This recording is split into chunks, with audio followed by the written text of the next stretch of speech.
В общей сложности по всей стране в проекте приняли участие более 1500 человек.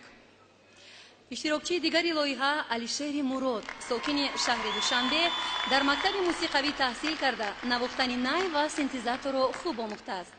پذیرا باشید علیشیر مراد با سرود مادر انسامبلی لال می‌رقصد.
مادرم من جان جانم نور چشم